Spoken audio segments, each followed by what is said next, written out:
नमस्कार मित्रों, RV IAS PCS classes में आप सभी का हार्दिक स्वागत है। देखिए, भूगोल विषय के महत्वपूर्ण प्रश्नों को लेकर आए हैं जो कि पीसीएस परीक्षा में एवं अन्य राज्यों के पीसीएस परीक्षाओं में भी पूछे गए हैं। यह वीडियो समीक्षा अधिकारी, सहायक समीक्षा अधिकारी परीक्षा के लिए बहुत महत्वपूर्ण है, वहीं पीसीएस परीक्षा के लिए भी महत्वपूर्ण है। चलिए, मैगिनॉट रेखा थी। देखिए, मैगिनॉट रेखा फ्रांस और जर्मनी के बीच की सीमा का निर्धारण करती है। ए ऑप्शन सही है। मैगिनॉट रेखा ये पीसीएस में 1994 का क्वेश्चन है। ये 2015 में भी पूछा गया, 15-16 में भी पूछा गया। मैगिनॉट रेखा का निर्माण फ्रांस के प्रथम युद्ध के दौरान हुआ था। यह फ्रांस की सीमा को जर्मनी की सीमा तथा इटली से अलग करती है। ठीक है, फ्रांस और इटली की सीमा को अल्पाइन लाइन के नाम से भी जाना जाता है। अल्पाइन लाइन के नाम से जाना जाता है फ्रांस और इटली की सीमा को। वहीं कंक्रीट की बनी इस अंतर्राष्ट्रीय सीमा का निर्धारण 1930 से 35 में किया गया था। तो मैगिनॉट रेखा फ्रांस और जर्मनी के बीच की सीमा रेखा है। ठीक है, आइए थोड़ा इंपॉर्टेंट प्रश्न है, यूपी पीसीएस मेंस 2005 में पूछा गया है। प्रश्न है, उत्तर कोरिया और दक्षिण कोरिया की अंतर्राष्ट्रीय सीमा रेखा क्या है? तो 38 अंश उत्तरी अक्षांश, यह उत्तरी कोरिया और दक्षिण कोरिया की अंतर्राष्ट्रीय सीमा है। याद रखिएगा, 38 अंश उत्तरी अक्षांश। आइए अगला प्रश्न है, 38वीं समांतर रेखा निम्नलिखित किन देशों को विभाजित करती है? देखिए, उत्तर कोरिया और दक्षिण कोरिया रिपीटेड प्रश्न है। छत्तीसगढ़ पीसीएस में यह पूछा गया था, यह पीसीएस में 2005 में पूछा गया था। दोनों एक ही क्वेश्चन है। 38वीं समांतर रेखा उलट पुलट के पूछा गया। आइए रेड क्लिफ रेखा के बारे में जान लीजिए। भारत और पाकिस्तान के बीच की यह रेखा है रेड क्लिफ रेखा। Radcliffe line Bharat Pakistan के बीच सीमा का निर्धारण करती है। उत्तर और दक्षिण कोरिया के बीच 38वीं समांतर रेखा है, जबकि संयुक्त राज्य अमेरिका और कनाडा के बीच 49वीं समांतर रेखा है। संयुक्त राज्य अमेरिका और कनाडा के बीच क्या है? 49वीं समांतर रेखा है। भारत और चीन के बीच मैकमोहन लाइन है। कौन सी लाइन है? McMahon line. भारत और चीन के बीच कौन सी लाइन है? McMahon line. आइए, बहुत महत्वपूर्ण प्रश्न आ गया है। रियो ग्रांडे नदी सीमा बनाती है किन देशों के बीच में? तो मैक्सिको और संयुक्त राज्य अमेरिका के बीच में ये सीमा बनाती है रियो ग्रांडे नदी। आप मैप में जरूर देख लीजिएगा। मियो ग्रांडे नदी मैक्सिको और संयुक्त राज्य अमेरिका के बीच का सीमा निर्धारण करती है। मैप में देखेंगे तो आपको याद आ जाएगा। ठीक है, याद रहेगा। तो आइए थोड़े से और अन्य टॉपिक के प्रश्न आपको दिखाते हैं। चलिए, ये देखिए, अफ्रीका का सर्वोच्च पर्वत शिखर माउंट शिखर क्या है? माउंट किलिमंजारो कहां पर स्थित है? तो अफ्रीका में किलिमंजारो है जो कि पर्वत है। कहां है स्थित है? ये तंजानिया देश में स्थित है। किलिमंजारो कहां है? तंजानिया देश में। सी ऑप्शन सही है। आइए, अफ्रीका का सर्वोच्च पर्वत शिखर है ये। आइए ऊपर देखिए, निम्नलिखित में से कौन सक्रिय मतलब क्रियाशील ज्वालामुखी है? ठीक है, वॉल्केनो है। तो सक्रिय ज्वालामुखी आपके कौन कौन से हैं? एटना आपका सक्रिय है और विसुवियस सक्रिय है। क्रियाशील ज्वालामुखी है। आइए देखिए, जो किलिमंजारो तंजानिया में स्थित एक निष्क्रिय ज्वालामुखी है, इनएक्टिव ज्वालामुखी है किलिमंजारो। अकांकागुआ दक्षिण अमेरिका महाद्वीप में है। ठीक है, दक्षिण अफ्रीका महाद्वीप का उच्चतम पर्वत शिखर है। एटना सिसिली तथा विसुवियस नेपल्स दोनों इटली में स्थित सक्रिय ज्वालामुखी हैं। ठीक है, एटना कहां पे है? सिसिली में। और विसुवियस नेपल्स ये दोनों इटली में स्थित हैं। तो क्रियाशील ज्वालामुखी एटना और विसुवियस। आपका आंसर हो गया डी। 2 और 4 आपका आंसर हो गया।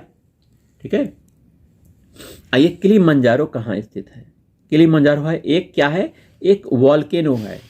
किलिमंजारो तंजानिया देश में स्थित है। किलिमंजारो पर्वत तंजानिया में, अफ्रीका का देश है तंजानिया, वहां स्थित है। ठीक है, यह एक ज्वालामुखी है।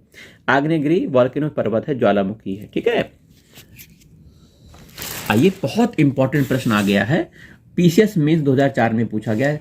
निम्नलिखित ज्वालामुखियों में से किसे भूमध्य सागर का प्रकाश स्तंभ कहा जाता है? देखिए, बहुत इंपॉर्टेंट प्रश्न है। भूमध्य सागर का प्रकाश स्तंभ किस ज्वालामुखी को कहा जाता है? स्ट्रोम्बोली को कहा जाता है। याद रखिएगा, स्ट्रोम्बोली। सी ऑप्शन सही है। स्ट्रोम्बोली ज्वालामुखी भूमध्य सागर के सिसिली के उत्तर में लिपारी द्वीप में स्थित है। किस द्वीप में है? स्ट्रोम्बोली लिपारी द्वीप में स्थित है। भूमध्य सागर के उत्तर में, सिसिली के उत्तर में है। एक जागृत अर्थात एक्टिव ज्वालामुखी है कौन? स्ट्राम्बोली।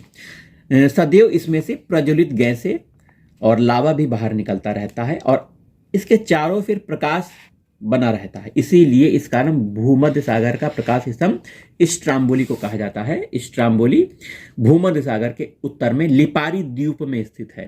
ठीक है। संसार का सबसे सर्वाधिक सक्रिय ज्वालामुखी कौन है? का सर्वाधिक सक्रिय ज्वालामुखी किलायु है। किलायु सबसे सक्रिय ज्वालामुखी है, जो कि सबसे अमेरिका के हवाई द्वीप में स्थित है किलायु। ठीक है।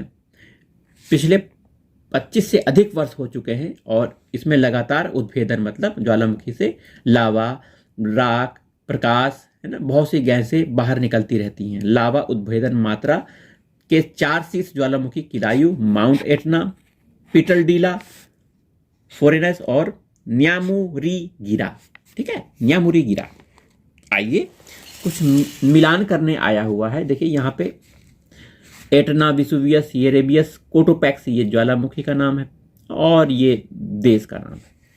तो एटना, माउंट एटना भूमध्य सागर के विशालतम द्वीप सिसिली के पूर्वी तट पर स्थित एक सक्रिय ज्वालामुखी है। तो सिसिली द्वीप में एटना है। देखिए पहले का 4 हो गया, अपने आप मिला लीजिए। पहले का 4, देखिए बी और डी में आंसर है। वहीं माउंट विसुवियस, यह भी इटली के नेपल्स की में खाड़ी में स्थित ज्वालामुखी है।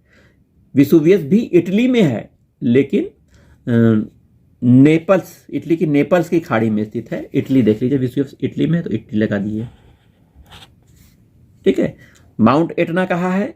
भूमध्य सागर के विशालतम द्वीप सिसिली के उत्तर में है। सिसिली में है ये, पूर्वी तट पर सक्रिय ज्वालामुखी एटना हो गया। आइए येरेबियस कहां पर है? माउंट येरेबियस अंटार्कटिका के राजद्वीप पर स्थित है। अंटार्कटिका में राजद्वीप पाया जाता है, ये देखिए। तो अंटार्कटिका में राजद्वीप पर येरेबियस, माउंट येरेबियस, कोटोपैक्सी आपका इक्वाडोर में है, याद रखिएगा। तो आपका मिलान हो गया। दूसरे का 3 देखो ये भी मिला हुआ है। येरेबियस तीसरे का 1, तीसरे का देखो बी ऑप्शन आपका मिल गया।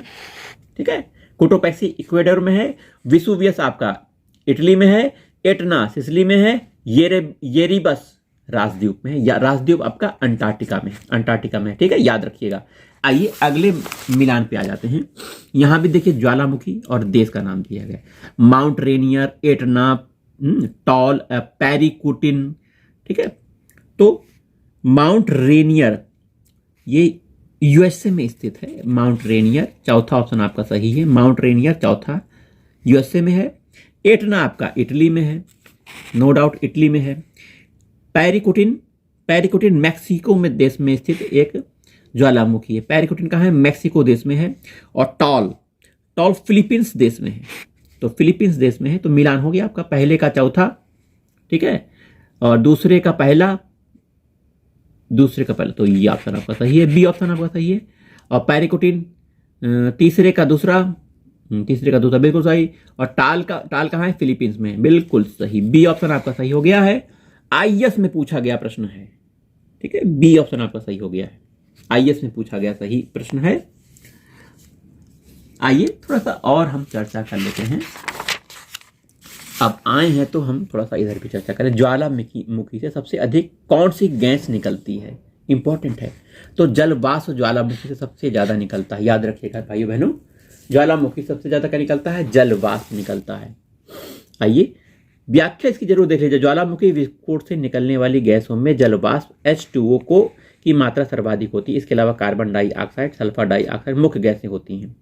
ज्वालामुखी से उत्सर्जित होने वाली अन्य गैसों में हाइड्रोजन सल्फाइड H2S है, ये S गलत लिख दिया है, हाइड्रोजन है, कार्बन मोनोऑक्साइड है, HCl हाइड्रोजन क्लोराइड है, हाइड्रोफ्लोराइड और हीलियम, अन्य गैसें भी निकलती हैं। ठीक है। तो जलवाष्प सबसे ज्यादा मात्रा में होता है। आइए अगला प्रश्न है, उत्तराखंड पीसीएस में पूछा गया है, लावा के ठोस होने के फलस्वरूप पृथ्वी के अंदर निर्मित चट्टानों को क्या कहते हैं?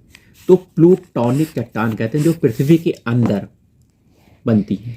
जब लावा धरातल तक पहुंचने से पहले ही नीचे की ओर जम जाता है। तो आंतरिक आग्नेय चट्टानों का निर्माण होता है। ये दो प्रकार की होती हैं, एक पातालीय या प्लूटोनिक, दूसरा अधिवितलीय अर्थात मध्यवर्तीय चट्टानें। जब लावा पृथ्वी के अंदर काफी गहराई पर जम जाता है तो पातालीय प्लूटोनिक चट्टानों का निर्माण होता है। अधिक गहराई पर स्थित होने के कारण लावा को ठंडा होकर जमने में काफी समय लग जाता है, जिससे इसके रवे बड़े होते हैं और मजबूत भी होता है यह चट्टान। ठीक है, तो आइए अगला प्रश्न देख लेते हैं। ज्वालामुखी उद्गार नहीं होता, कहाँ नहीं होता? बाल्टिक सागर में नहीं होता, काला सागर में होता है, कैस्पियन सागर में भी होता है, बाल्टिक सागर में नहीं होता। आईएएस प्री का देखिए प्रश्न है, व्याख्या देख लीजिए। ज्वालामुखी उद्गार का संबंध अभिसरण अपसरण क्षेत्र के प्लेटों के किनारों से होता है। उपयुक्त विकल्प में बाल्टिक सागर को छोड़कर सभी सागर पेटों को के किनारे से संबंधित, अतः बाल्टिक सागर में ज्वालामुखी उद्गार नहीं होता। ठीक है, याद रखिएगा बाल्टिक सागर में नहीं होता है। माउंट एटना एक क्या है? एक ज्वालामुखी पर्वत है, याद रखिएगा, और इटली में है। इटली के सिसिली द्वीप में माउंट एटना है। सर्फ से इसकी ऊंचाई 3350 मीटर है। एक सक्रिय ज्वालामुखी है माउंट एटना, याद रखिएगा। ज्वालामुखी पर्वत माउंट सेंट हेलेंस कहाँ स्थित है? देखिए, तो संयुक्त राज्य अमेरिका में माउंट सेंट हेलेंस है। माउंट सेंट हेलेंस संयुक्त राज्य अमेरिका में स्थित है, याद रखिएगा, इतना याद रखिए। मोना लोआ एक सक्रिय ज्वालामुखी कहाँ का है? हवाई द्वीप का है। मोना लोआ हवाई द्वीप अर्थात संयुक्त राज्य अमेरिका के लगभग आधे भाग में फैला हुआ है। ठीक है, मोना लोआ कहाँ पर है? हवाई द्वीप में। हवाई द्वीप किसका हिस्सा है? संयुक्त राज्य अमेरिका का है। मोना लोआ क्या है? एक सक्रिय ज्वालामुखी है। देखिए, सक्रिय ज्वालामुखी है। ठीक है, आइए थोड़ा सा और हम इंपॉर्टेंट प्रश्नों को लेके आते हैं जो कि आपको पसंद आ जाएंगे। भाखड़ा नंगल एक संयुक्त परियोजना है, किसकी है? याद रखिएगा, भाखड़ा नंगल परियोजना हरियाणा, पंजाब, राजस्थान की है। 3 राज्य याद रख लीजिए, हरियाणा, पंजाब और राजस्थान की है। व्याख्या जरूर देखिएगा इसकी, इंपॉर्टेंट प्रश्न है। भाखड़ा नंगल बहुउद्देशीय परियोजना पंजाब, हरियाणा, राजस्थान की संयुक्त उपक्रम है। इसके अंतर्गत भाखड़ और नंगल के पास सतलज नदी पर, किस नदी पर? याद रखिएगा, सतलज नदी पर 2 बांधों का निर्माण किया गया है। इस परियोजना का कमांड क्षेत्र हिमाचल प्रदेश, पंजाब, हरियाणा और राजस्थान में वितरित है। ठीक है, हिमाचल प्रदेश भी यहाँ जुड़ गया है जो कि कमांड क्षेत्र में आता है। किस नदी पर बनाया गया? सतलज नदी पर भाखड़ा नंगल बांध बनाया गया है, याद रखिएगा, सतलज नदी आपका आंसर है। आइए ओंकारेश्वर परियोजना आईएएस का क्वेश्चन है, इसीलिए ले लिया हमने। ओंकारेश्वर परियोजना निम्नलिखित नदियों में से किस एक नदी से संबंधित है? तो ये आपका नर्मदा नदी से संबंधित है। ओंकारेश्वर परियोजना मध्य प्रदेश के खंडवा जिले के नर्मदा नदी पर स्थित है। ओंकारेश्वर परियोजना सबसे पहले कहाँ है? मध्य प्रदेश में है, मध्य प्रदेश के खंडवा जिले में है। और किस नदी पे है? नर्मदा नदी पे है। आईएएस का प्रश्न आपने हल कर दिया। नर्मदा बचाओ आंदोलन किस बांध की ऊंचाई बढ़ाने का निर्णय विरोध कर रहा है? तो ये नर्मदा बचाओ आंदोलन उस समय हुआ था, बहुत समय की बात है। सरदार सरोवर बांध बनाया गया था, इसकी ऊंचाई बढ़ाने के जाने का विरोध लोगों ने किया था। ठीक है, आइए इंदिरा सागर बांध किस नदी पर है? इंपॉर्टेंट है, इंदिरा सागर बांध नर्मदा नदी पर है।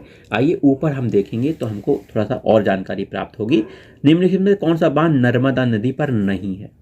तो बाण सागर बांध नर्मदा नदी पर नहीं है, क्योंकि बरगी, इंदिरा सागर, ओंकारेश्वर नर्मदा नदी पर है। नर्मदा नदी पर निर्मित होने वाले 30 बांधों की श्रृंखला में बरगी, ओंकारेश्वर, इंदिरा सागर शामिल है, जबकि बाण सागर सोन नदी पर है। बाण सागर किस नदी पर है? सोन नदी पर। आइए निम्नलिखित में से कौन सरदार सरोवर परियोजना के विरोध में है? तो मेधा पाटकर का नाम आता है, याद रखिएगा, सरदार सरोवर परियोजना के विरोध में मेधा पाटकर का नाम आता है। आइए थोड़ा सा हम अच्छे प्रश्नों को और ले आते हैं। निम्नलिखित भारतीय नदियों में से कौन एस्चुरी बनाती है?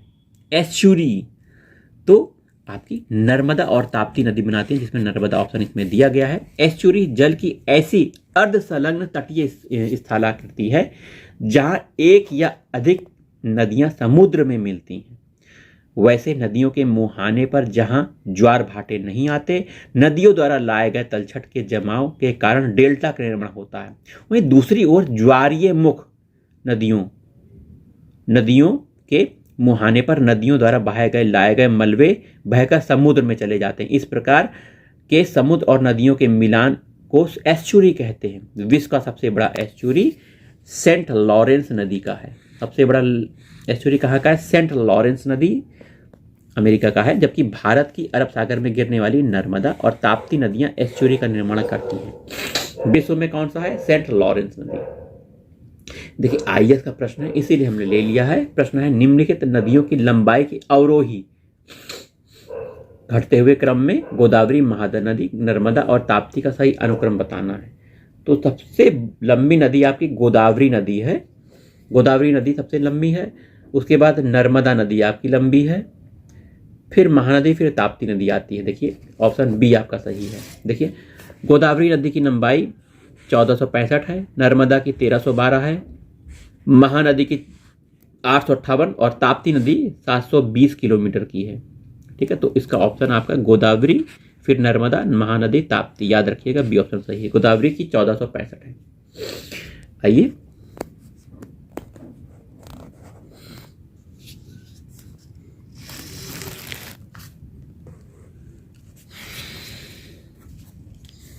दक्षिण भारत की नदियां प्रमुख रूप से निम्नलिखित में कौन सा अपवाह तंत्र रखती हैं?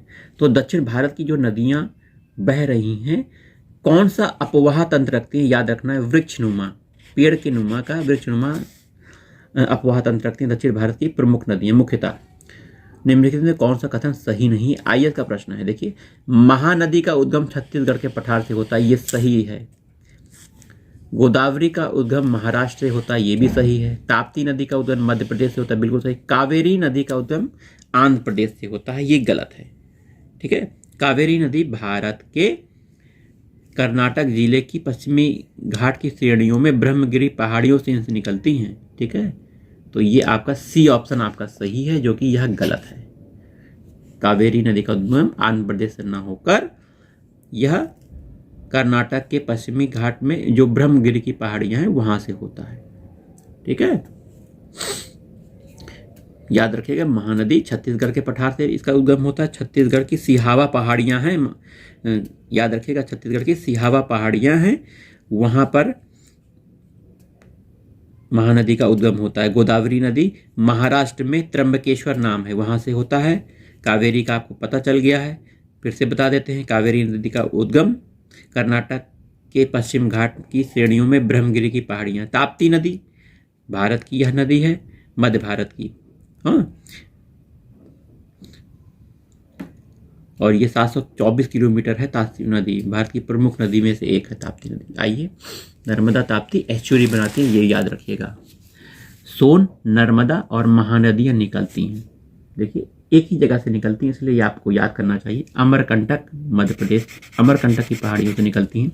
सोन नदी, नर्मदा नदी, महानदी, तीनों का उद्गम अमरकंटक पहाड़ से होता है। महानदी का उद्गम छत्तीसगढ़ के, ठीक है, धमतरी जिले के सिहावा के निकट होता है, जो सतपुड़ा का ही भाग है।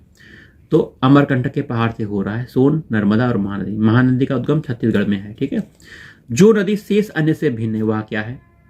देखिए नर्मदा, ताप्ती, सिंधु और महानदी, इसमें से महानदी एक भिन्न है। क्यों भिन्न है इसको आप व्याख्या देखेंगे तब पता लग जाएगा। नर्मदा, सिंधु और ताप्ती नदियों का मुहाना अरब सागर में है, अरब सागर में ये लोग जाकर, ठीक है, जबकि महानदी बंगाल की खाड़ी में अपना डेल्टा का निर्माण करती है। ठीक है, निम्नलिखित में से एस्चुरी नहीं बनाती है, तो याद रखिएगा महानदी नहीं बनाती है, नर्मदा बनाती है, ताप्ती और मांडवी नदी बनाती है। ठीक है, महानदी छत्तीसगढ़ के धमतरी जिले में के सिहावा पहाड़ी से निकलती है। 858 किलोमीटर लंबी यह छत्तीसगढ़ तथा उड़ीसा में प्रवाहित होने वाली नदी है। महानदी पारादीप के पास बंगाल की खाड़ी में डेल्टा का निर्माण करती है। ठीक है, महानदी की बात कर रहे हैं, यही आंसर आपका सही है, जो कि डेल्टा का निर्माण करती है। नर्मदा, मांडवी, ताप्ती एस्चुरी का निर्माण करते हैं। आइए आईएएस का प्रश्न ले लेते हैं। केरल में पूर्व की ओर प्रवाहित होने वाली नदियां नहीं हैं। गलत, पूर्व की ओर बहने वाली नदियां हैं तो केरल में। मध्य प्रदेश में पश्चिम की ओर प्रवाहित होने वाली नदी नहीं है, ये भी गलत, मध्य प्रदेश में भी है। देखिए केरल में पूर्व में प्रवाहित होने वाली नदियां पाम्बार, भवानी, कबानी है। ठीक है, जो पूर्व की ओर बहती हैं। पाम्बार, भवानी, कवानी केरल में बहती हैं और पूर्व की ओर। वहीं मध्य प्रदेश में नर्मदा है, ताप्ती है, माही है, ये पूर्व से पश्चिम की ओर प्रवाहित होती हैं और अरब सागर में जाकर गिरती हैं। तो दोनों ऑप्शन आपके गलत हैं, तो डी ऑप्शन सही है आपका। ठीक है। पीसीएस में पूछा गया है निम्नलिखित नदियों में से किसका सर्वाधिक सबसे बड़ा जल ग्रहण क्षेत्र है। गोदावरी नदी का जलग्रहण सबसे बड़ा है और ये लंबी नदी भी है। इन सब में गोदावरी नदी सबसे लंबी नदी है ना। जलग्रहण क्षेत्र गोदावरी नदी का सबसे ज्यादा बड़ा है। गोदावरी का सबसे ज्यादा बड़ा है, देखिए 3,12,813 किलोमीटर है, वर्ग किलोमीटर। और नर्मदा का 98,000 है, 1,41,000 महानदी का, कृष्णा नदी का 2,58,000 है। दोस्तों गोदावरी सबसे बड़ा है। प्रायद्वीपीय भारत की नदियों में से कौन सी सबसे लंबी नदी है। प्रायद्वीपीय भारत में गोदावरी नदी सबसे लंबी नदी 1465 किलोमीटर है। देखिए 1465 किलोमीटर गोदावरी नदी भारत की दूसरी, गंगा के बाद दूसरी सबसे लंबी नदी है। भारत की दूसरी, जबकि प्रायद्वीप भारत की सबसे लंबी नदी है। त्र्यंबकेश्वर महाराष्ट्र से निकलती है, ये आंध्र प्रदेश में प्रवाहित होती हुई बंगाल की खाड़ी में मिल जाती है। ठीक है, याद रखिएगा, बहुत इंपॉर्टेंट प्रश्न है। आइए थोड़े से और प्रश्नों को ले लेते हैं। और प्रश्न हम पढ़ेंगे तो हमें अच्छा लगेगा।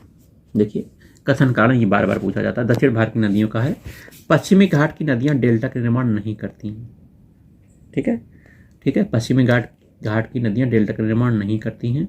वे छोटे मार्गों से तीव्र गति से कठोर चट्टानों के ऊपर से प्रवाहित होती हैं। देखिए ए सही है, दोनों सही हैं। इसमें डेल्टा का निर्माण वास्तव में नहीं करती हैं और ये छोटे मार्ग से भी बहती हैं और कठोर चट्टानों के ऊपर से प्रवाहित होती हैं। ठीक है, तो मलबा होता नहीं है। व्याख्या देख लीजिए, ये ऑप्शन आपका सही है। प्रायद्वीपीय भारत की प्रमुख नदियों का उद्गम पश्चिमी घाट से ही होता है। पश्चिमी घाट से निकलकर पूर्व की ओर प्रवाहित होने वाली नदियां लंबे मार्ग का अनुसरण करती हैं, डेल्टा का निर्माण भी करती हैं।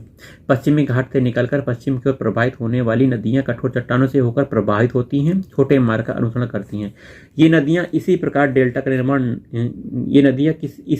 डेल्टा का निर्माण नहीं कर पाती। प्रथम तथ्य के आधार पर और कथन कारण दोनों गलत है, जबकि दूसरे तथ्य के आधार पर विकल्प एक सही है।